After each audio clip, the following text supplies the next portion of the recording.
Hello, I'm John Furrier, your host of theCUBE, here at our NYSE CUBE Studios as part of our NYSE Wired program and community.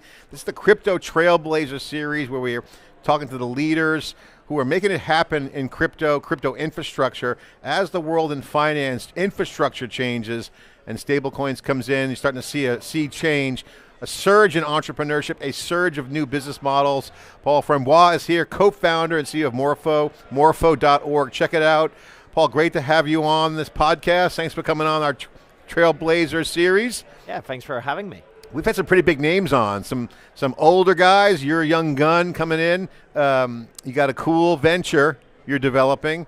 I got a lot of questions, but first start up by explaining what you guys do.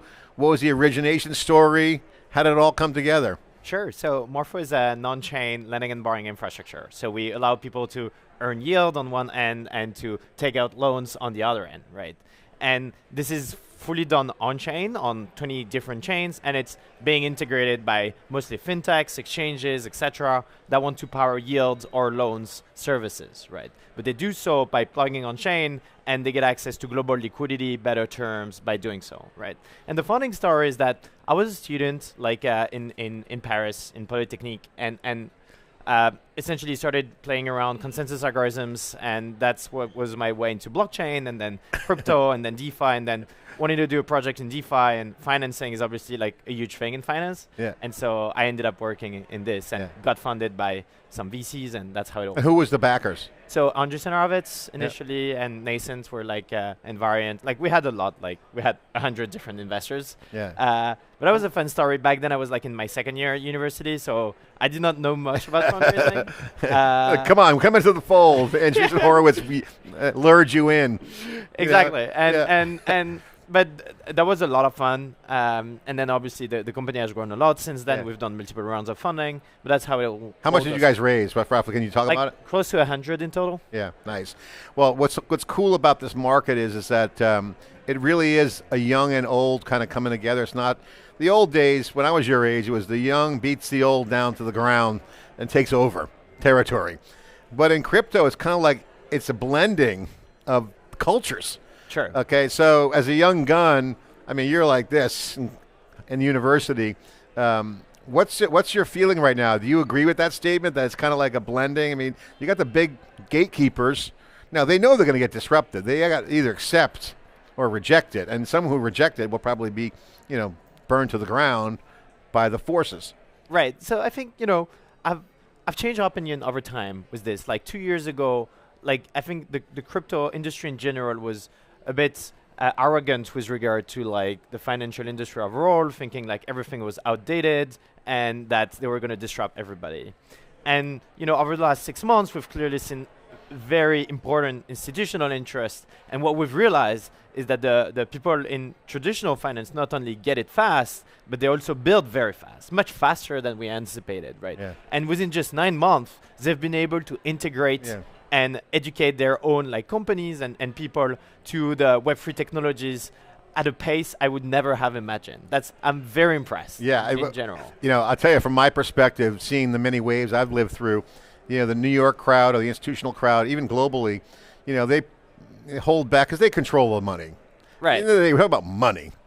When money's on the line, people change their behavior. That's completely fair. And I think really the trigger, what's interesting is that initially people were thinking, oh, they're going to get in for technology, right? But actually what made people get in was that the distribution. There's a lot of money on chain, and all those players were like, hey, let's tokenize our funds to get access to this capital. Let's run and manage vaults to be able to essentially make money out of it. Okay, so let's get into some of the things you're working on. So obviously, well, congratulations on the opportunities. I think it's going to be great. I think you're going to do well. It's so early. What are you targeting? Who's your customer? What's the focus? Right. So Morpho is a $15 billion infrastructure in which different types of fintechs, exchanges would integrate to offer yield and loan services. So one famous example of that is that if you're earning yield on Coinbase or if you're taking loans from your Coinbase app, behind the scenes, Coinbase is going to spin off a wallet, right? and this wallet is going to directly interact with the Morpho smart contract, right? And smart contract is going to be, this smart contract is going to be the connector between all those different front ends, and is going to aggregate liquidity in one single marketplace where everybody can draw from or earn yield on, right? So we integrate with Gemini, Crypto.com, Ledger, Binance, like all of those players, they all connect to this universal lending network that we operate on-chain, and that is fully decentralized, that allows people to directly plug from. And so customers could basically be, if you have a crypto wallet, you can directly interact with the protocol, but most interestingly, it has become institutions and distributors themselves that want to offer yield on their crypto, but also on the USD and Euro accounts, right? And so more and more, anyone that's looking to integrate yield into their platform or loans is a user of Morpho. So you're basically building a smart contract layer as a mechanism to manage the different other mechanisms. You're like an abstraction layer. Yes, so we connect lenders with borrowers. Like effectively what the smart contract will do is that it will account for the interest, who should be paying what is the liquidation threshold, like at what point people should be liquidated, if they have some collateral, et cetera, et cetera. And so a bank would use this to move their loan books on chain, for example, like we just announced recently, Société Générale is moving on chain with Morpho, where effectively what they do is they would lend out their own stablecoin in the Morpho books, and then they wait for borrowers to take those orders. So if I'm a whale and I have a lot of Bitcoin, am I a prospect or am I have to go through? So two main use cases. You can either earn yield on your Bitcoin on Morpho by making it available to borrow to some other people, or you can get some financing out of your Bitcoin. And so what you do, your use case, what it would look like is you deposit the Bitcoin in the smart contract and you take out some USDC, right? Or USDT or whatever the stablecoin you want, right? And with this, you can do like, pretty much anything you want. Like whether it is like buying a house, taking on some leverage, repaying some credit line, etc. And obviously you don't have to interact natively with the smart contract. You would usually do this for an app, right? That abstracts this for you. You know, one of the things Mark Andreessen was very vocal about was the debanking during the last regime. So since the new regime in the U.S. is in place, liquidity was a huge problem, right? No banks. Now, with you guys, that changes the game, right? That's completely fair. And I think in general, when you start to see like all the things that are happening on chain right now, if you have a wallet, you have access to payments with stablecoins. So that's like your checking account. Now you have Morpho vaults that allow you to earn yield and through different risk profiles with all types of assets that can be productive. So now you have access to yield, but you can also take loans, and you have those crypto credit cards now that are happening. And so you start to wonder, do I even need a bank account? And I think it's fair to say that we're going to see some fintechs emerge where they're able in just like a few days to spin off an app that's an entire fully fledged like financial app that gives you access to a breadth of financial products with immense liquidity and diversity of products for all types of users in a way that's very accessible. What's your vision? How do you see this, the preferred future state? If you can, connect the dots with what you've seen, how you started, where you are now, where the market is. What's the vision look like? Paint us a picture. I think blockchain enables us to have this open computer where everybody can operate in the same environment and create financial products in a very open fashion. And what openness enables is competition, right? Meaning that people that are going to be competing much more fiercely than in traditional finance, and so the take rate for end users is going to go down. So the prices of all those products is going to go down, and the consumer is going to benefit a lot, right? The second thing is liquidity, right? Like there's going to be much more connectivity because the system is open, and so as a result, the depths of the pools of the trading books or the lending books is going to be much more important, and you're going to be able to take out very large loans at a very good price, right? And then finally, the integrability is extremely, extremely interesting because everything is open source, right? So it's going to be very easy for anyone to get access to those financial services because purely technically, it's very easy to do. We got the option closing behind us. That's the option floor. The bell rang at 4 o'clock. Now that's the option is now closed for the day. All the trades, a lot of red on the calls today, almost all red, actually all red, and a few greens on the tape on the puts. Obviously the market's hot for crypto. It's interesting about the NYSE. It's becoming the exchange of choice for crypto. It's almost similar to the NASDAQ during the tech bubble when, again, I was a little bit older than you, the dot-com bubble. I was not born. And you weren't born yet. and so Intel and those guys, they went to the NASDAQ. This is because it was the young guns who were mercenaries. Now we're missionaries. Again, that's why I asked the question earlier. The NYSE is like the symbol of capitalism and financial systems. And this market in New York, crypto is going mainstream because of the stablecoin, Clarity Act and Genius Act have been awesome. And that's, setting the table a bit. I think there's going to be a tsunami of entrepreneurship in finance tech and infrastructure because of if it's a large computer, that's like NVIDIA. It's like AMD. It's like what we're seeing on the AI side. You basically have supercomputing capability that changes the software game. Yeah, so now you have programmability, you have programmable money. All these things were siloed in the past. Now it's like completely leveled. Yes. And now a new playing field emerges. That's why I think the young and old are coming in because money's on the table. Yeah, no, 100%. And this open system is going to create so much more efficiency for everybody, much easier integration. And also, another thing is effectively transparency. Like, you can effectively see, like, we saw through the market crash, like, a few days ago, DeFi did not suffer at all, right, from this. Like, obviously, there has been liquidation, but, very, very little bad debt from the lenders. And so, effectively, what we're seeing is a shift of trust from, like, the exchange, like, the Binances of the world to, like, the DeFi systems. Yeah. Paul, I have to ask you, because now that's going mainstream, I get this question all the time, and I also ask it myself. What chain do I domicile on? What do I hang out my stuff on? What do I build on? That's one. The other one is, okay, I want to move all my money out of the bank into crypto. Who do I use? Do I use Coinbase? Do I use Binance?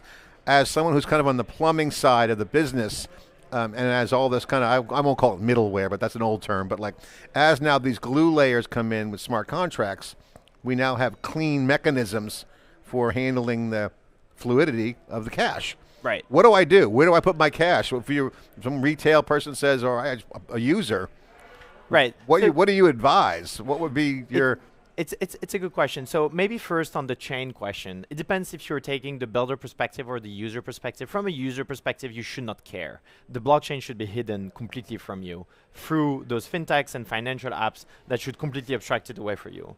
Unless you're tech savvy and you have your own wallet, in which case you can decide to go on Solana land where everything is fast and cheap, or you can go into the Ethereum community where you have a larger breadth of financial products and the systems are more, battle tested and decentralized, right? For developers, we are personally deployed on mostly the Ethereum ecosystem. Our code and smart contracts are compatible with Ethereum, but technically we're chain agnostic, so we could work with any blockchain.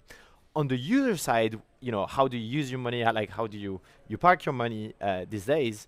I think it really depends, again, on how tech savvy you are. Like, the ideal situation is that if you have your own wallet and you're able to use it through DeFi, because this is where you get the least amount of intermediaries and be able to trade freely and also invest freely into a very large breadth of financial products. However, if you don't feel comfortable with self-custody, which is a real challenge and really a pain to use, then I would recommend going through exchanges or fintechs that are particularly crypto-oriented. Like who? So the Robinhoods of the world, they've announced the Robinhood chain. Apparently, they're going to settle everything on a blockchain in sometime in the future. Is a great option. Like the Coinbase of the world, have a similar strategy. Crypto.com, Gemini, etc. They all have a plan to interface directly with the chain and give the user the benefits of the chain. And coming back to our earlier discussion about banks, they're giving the full suite of products, like your credit card. They're going to give you loans. They're giving you yield. They're giving you trading on thousands and thousands of assets. And that's really without a banking license, right? So that's pretty great. Well, the question that everyone wants to know that's on the builder side is, what's the secret sauce? What do you guys, what are you most proud of? What's the differentiator for you guys? What's going to make you continue to thunder away and innovate? Yeah, I think, for us, one of our biggest pride is the quality of the smart contract, right, that we're building on top. DeFi is great, but we've had a lot of hacks and troubles in the DeFi space, right? And I think one thing that, the Morpho team is very reputable for is the quality of the code that we produce as the core engine for lending. And so that's one of the things we pride ourselves for. And then the other thing is broadly like the enterprise adoption that Morpho's had recently makes it the very first like DeFi application that get fully enshrined and abstracted away by large-scale platforms, right? So for the first time ever, you're seeing now in the likes of Coinbase like use cases where you don't get to see its blockchain behind the scenes. You don't see the wallet. You don't see like a bank statement. Exactly, but behind the scenes, so you have feature parity with all the traditional application, but you get the superpowers of Web3 behind the scenes that's going to give you more liquidity, better pricing, better diversity of products, et cetera, et cetera. We cover the Ethereum community, Solana, all the top chains. Question for you is, what's the main area that needs the most improvement right now to continue to move the needle in the market? Are there areas that are people drilling away on, working hard on? What is the key focus areas that people need to work on, continue to iterate on? I think at the chain infrastructure level, the three main things are always account abstraction, meaning how do you improve the user experience and the developer experience for those large platforms to be able to integrate seamless experiences. Scalability, which is like how do you drive the fees down, and privacy. Because right now, one of the biggest problem and the biggest blockers for large scale institutions to be able to integrate with traditional like financial products on chain is the privacy of the transactions, right? So if we really want massive scales, those things are the three main things. At the application level, so for the people building on top of the blockchain, what's very important is resiliency, modularity, right? Being able to have like a lending product that is not one size fits all, but more something that you can adapt for the risk profile of the platform, for the compliance profile of the platform. What are some of the things you're looking at from the business side? Can you share any stats on metrics? How you measure the business, right. Customers? Give some examples. Yeah, so I think Morpho currently we have $15 billion deposited in the protocol. Interestingly, this volume historically has been mostly DeFi native users. So people that had a lot of crypto that are like quote unquote whales that have their crypto wallets and they deposit into the different protocols. But the shifts happened like 9 months ago where we started saying large-scale enterprises integrating those infrastructure. And so what we track internally and what we get excited about is not the amount of money that we have in total, but more specifically, what's the volume coming from large-scale integration, right? Because we believe this is what's going to drive the volume in the end, and that's what's going to be interesting. Yeah, you're connected to the institutions and the, and the exchange, making all the money work. The money system. Exactly. It's a reboot of the money system. Exactly. And it's programmable. Yeah, absolutely. And so for us, like the shift have been how do we move from B2C to like really B2B and like make sure we are fully abstracted away as an infrastructure, embedded into all those financial apps. All right, put a plug in for the company.